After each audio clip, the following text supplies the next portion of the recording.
Okay, this is the second time I'm trying this video. The first one was too big to upload. I'm gonna make this quick. I lowered the resolution on my camera.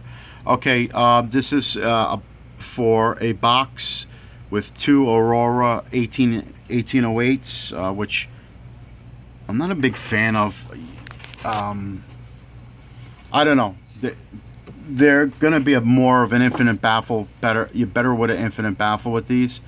But as far as a box, this is what I got. Okay, this is with no EQ and filtering.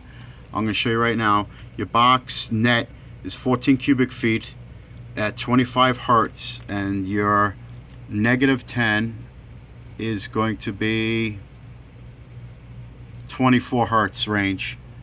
Okay. This is your transfer function magnitude.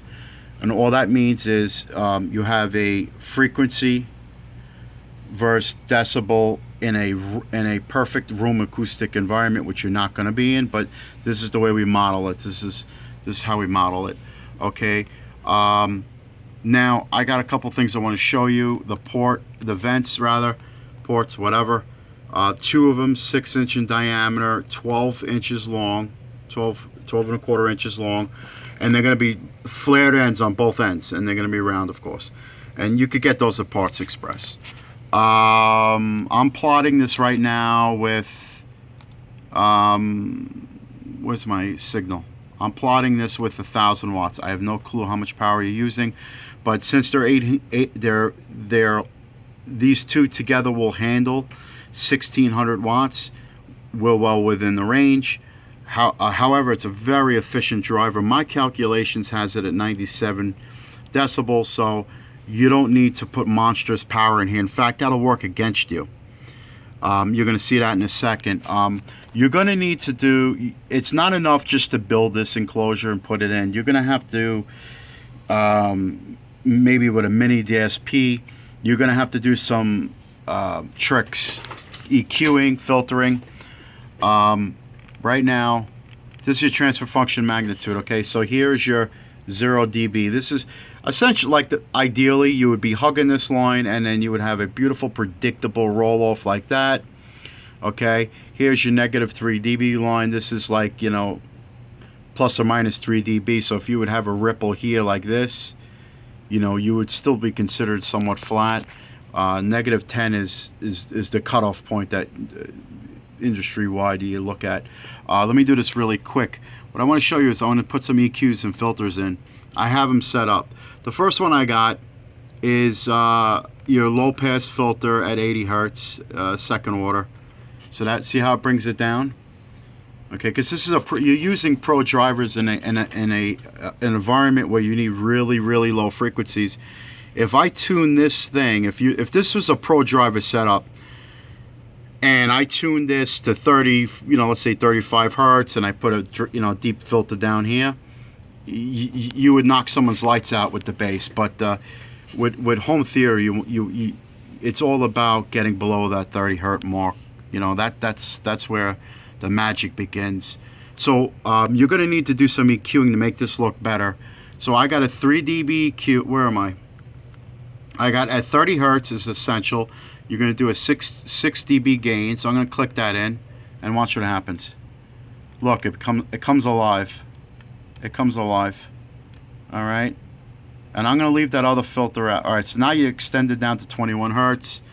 This is not bad. You could. This is correctable room correction, but okay. I'm just trying to make this really fast.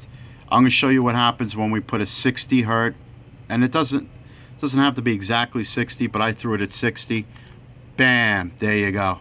That's what you want to look at. So you have at 60 hertz, you have another 6 dB boost. The only problem with that is I'm going to show you right now. We're going to go to your cone excursion. Something nobody ever plots. Here's your cone excursion. See this red line? This is your maximum cone excursion. You're exceeding it with that boost. So I'm going to take off that 60 hertz boost, and look, at 1,000 watts you're well within it. By the time you hit your maximum, it's at let's plot it. Okay, so you're at 19 hertz. I strongly suggest a subsonic filter right at 20 hertz with these speakers, these drivers. I'm going to show you your your SPL at 1000 watts. You're peaking at 129 decibels. I'm just going to show you your impedance curve. You can see impedance right at tuning. The tuning frequency is 6 ohms. So because they're so efficient, they don't dip very low. 6 ohms is very, very good. Sometimes you get drivers that'll dip as far as 4. It depends on how you model it, but this here won't kill your amplifier. For those of you who are electrical engineers and screaming at me right now, here's your VA, and you're peaking right there. That's your 2700, somewhere around there, maybe a little higher, right? 2700 and change of your VA. There's a little bit of port noise. There's gonna be because you're tuning these so low, and they're not supposed to be. You can see how this is your air velocity, and it measures it here, and you can see as you go down, it gets really high. So just keep that in mind. It might get a little noisy below, but that's a real low frequency. Cone excursion, I showed your impedance already, SPL, maximum power, group delay. You want to see group delay? Here you go. So you're at 30 milliseconds at your tuning frequency, so that's your group delay. Okay, so I'm going to go back just so you know, transfer function magnitude. Once again, this is what you look like with your filtering. I'm going to add, you know what, I'm going to add one more filter. I'm going to add, let me make this quick, darn it, because I'm running out of time. I'm going to put another parametric EQ, and I'm going to put this somewhere around 70 hertz. 70 sound good? Let's see. With a Q of 2. And your negative 3 dB, we don't care about that. So we boost, no, we don't want that. Hold on, let me undo that. Where is that? 70. Yeah, you're gonna want to play with it a little bit. Maybe you could add another one, another boost. Let's just say parametric EQ. You're already EQing at 30, so double that is 60, but we're gonna do a 3 dB gain there. I'm gonna add. That's what I like. That is beautiful. That's absolutely fantastic. Beautiful natural roll off right at the higher frequencies. Okay, now let's see what this does for your cone excursion. Wow. Oh man, you're right there. Perfect. I mean, you're right there. So anyway, you could play with this thing endlessly. If I make the box bigger, you're going to get a little bit of overall gain. You're going to cause the ports to be abnormally long.